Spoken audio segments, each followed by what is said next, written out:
Bismillahirrahmanirrahim. Assalamualaikum warahmatullahi wabarakatuh. Perkenalkan, saya Saud Mustafa Husain Abdul Mohsen dari tim KKN PPM UGM 2021 Ngaglik Sleman. Pada kesempatan kali ini, saya akan menjelaskan atau mempresentasikan mengenai pentingnya time management untuk mendapatkan multiple stream of income. Sebelum lanjut, mari kita kenalan dulu apa sih itu multiple stream of income.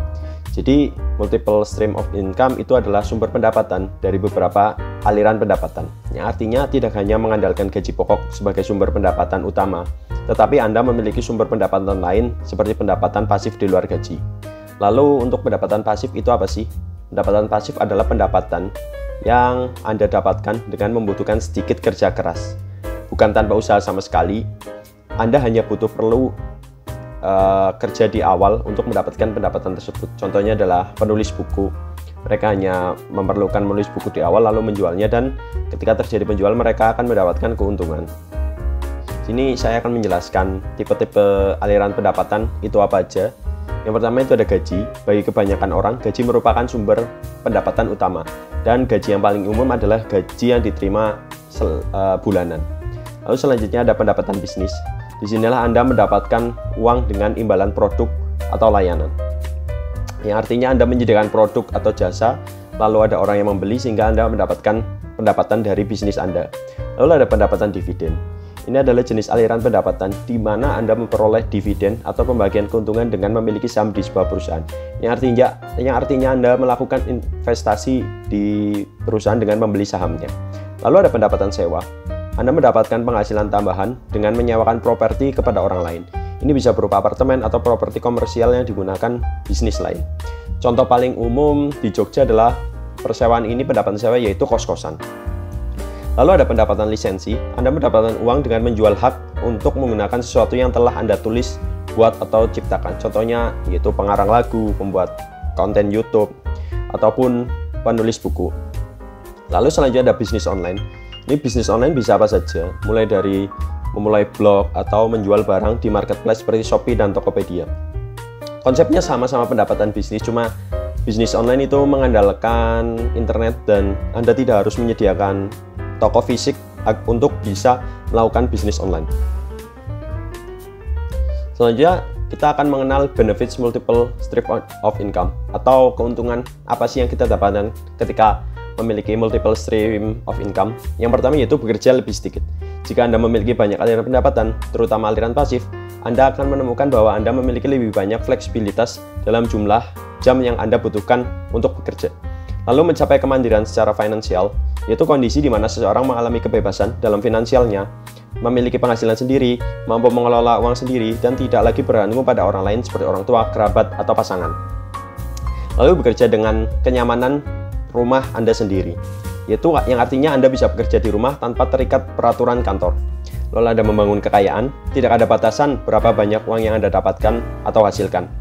Kekuatan ada di tangan Anda, dan dengan waktu, usaha, serta tekad, Anda dapat menggunakan aliran pendapatan ekstra ini untuk mencapai tujuan keuangan Anda dan membangun kekayaan jangka panjang. Lalu ada menjalani kehidupan impian. Semakin banyak waktu dan upaya yang Anda lakukan untuk membangun sumber penghasilan Anda, semakin besar peluang Anda akan mencapai kebebasan finansial untuk menjalani kehidupan yang Anda inginkan.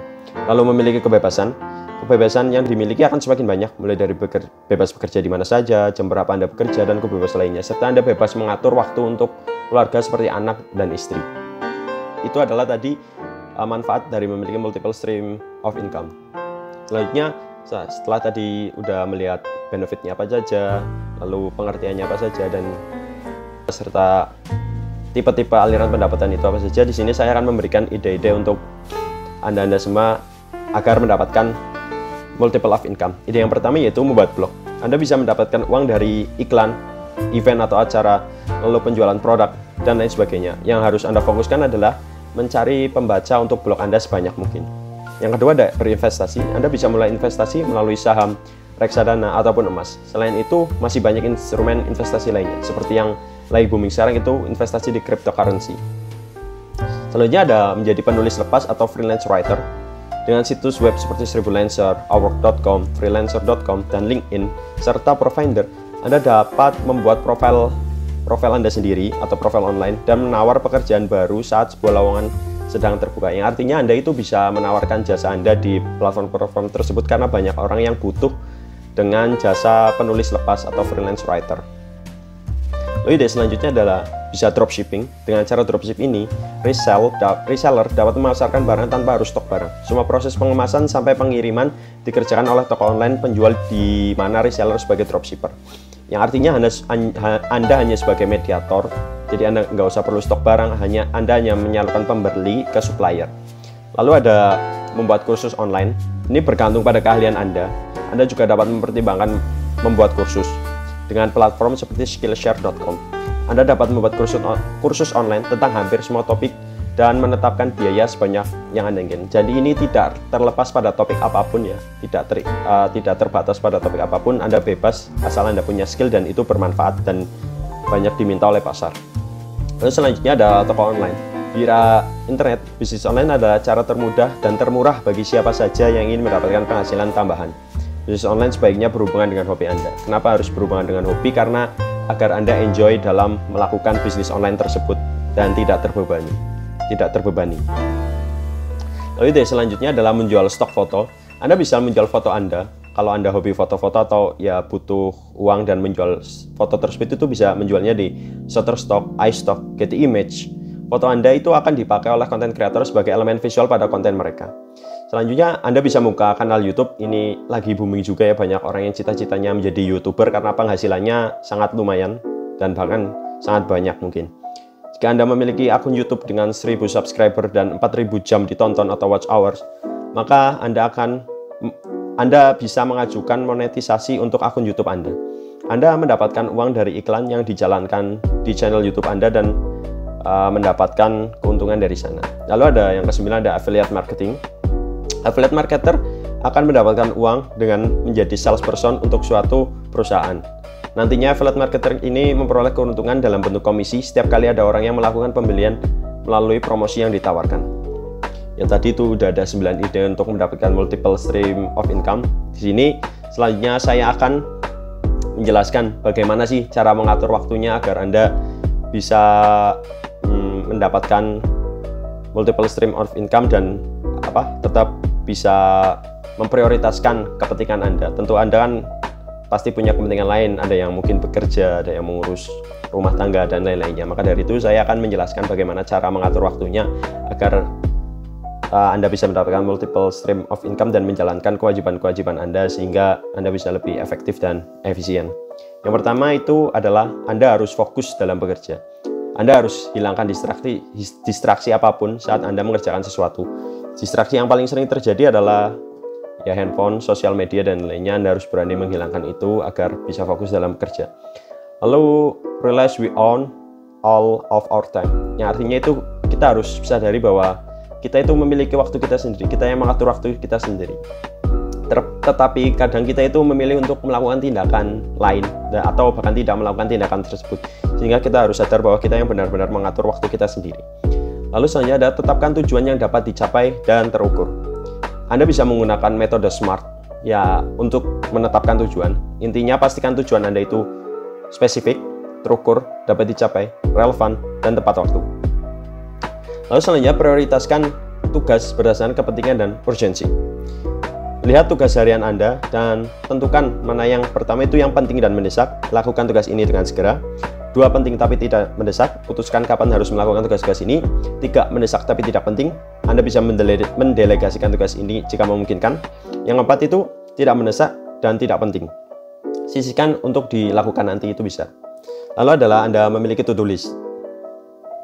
Jika Anda memiliki daftar, Anda tidak perlu bertanya-tanya apa yang harus ada dalam agenda harian atau yang harus dilakukan selanjutnya. Ini to-do list ini juga akan memberikan kepuasan kepada Anda ketika Anda berhasil mencapai tersebut dan menyelesaikan tugas tersebut dan mencoret to-do list Anda. Jadi itu akan memberikan kesenangan secara psikologis. Selanjutnya, yaitu tetapkan batas waktu untuk menyelesaikan tugas. Menetapkan batasan waktu untuk menyelesaikan tugas itu membantu Anda lebih fokus dan efisien. Membuat upaya ekstra kecil untuk memutuskan berapa banyak waktu yang Anda perlukan untuk setiap tugas juga dapat membantu Anda mengenali potensi masalah sebelum muncul. Lalu ada istirahat, ini sangat penting ya. ketika melakukan banyak tugas tanpa istirahat, itu lebih sulit untuk tetap fokus dan termotivasi. Berikan waktu istirahat di antara tugas-tugas untuk menjernihkan pikiran dan menyegarkan diri. Lalu, rencanakan. Perencanaan ke depan adalah bagian penting dari manajemen waktu. Idealnya, Anda harus merencanakan ke depan selama seminggu atau setidaknya sehari sebelumnya. Ketika Anda tahu persis apa yang perlu dilakukan untuk hari itu atau minggu itu, Anda akan tetap teratur dan fokus. Lalu Anda bisa gunakan software tools untuk manajemen waktu. Teknologi lebih canggih dalam mengatur waktu. Berbagai aplikasi bahkan membantu melacak waktu karyawan sehingga Anda dapat memantau check-in dan check-out mereka. Internet menawarkan berbagai jenis aplikasi dan alat, dan beberapa berguna untuk manajemen bisnis, terutama untuk memantau dan menilai proses sehari-hari. Jadi Anda bisa menggunakan tools atau software yang ada. Anda bisa manfaatkan smartphone yang Anda miliki, ya. Itu banyak aplikasi yang dapat membantu Anda dalam mengatur waktu. Selanjutnya adalah hindari kesempurnaan. Dan biarkan yang sempurna menjadi musuh yang baik. Seperti yang orang-orang sering katakan, Anda itu harus sempurna dalam mengerjakan sesuatu. Hindari menganalisis semua yang Anda lakukan. Itu tidak berarti menjadi ceroboh, namun selalu lakukan yang terbaik. Tetapi kesempurnaan dapat menyeret Anda ke bawah atau membuat jatuh karena terlalu banyak berpikir, terlalu banyak menilai dan menganalisis. Jangan pikirkan itu. Setelah Anda menyelesaikan tugas dan memberikan yang terbaik, Anda harus melanjutkan. Jadi pokoknya yang penting fokus pada input. Anda harus memberikan yang terbaik. Setelah memberikan yang terbaik, Anda bisa langsung mengerjakan tugas yang lainnya. Baik, mungkin itu saja penjelasan mengenai pentingnya time management untuk mendapatkan multiple stream of income. Saya harap Anda bisa menerapkan itu semua dan mendapatkan multiple stream of income sehingga Anda bisa menjalani kehidupan impian Anda dan membangun kekayaan. Mungkin sekian dari saya. Bila ada kesalahan mohon dimaafkan. Billahi taufiq wal hidayah. Wassalamualaikum warahmatullahi wabarakatuh.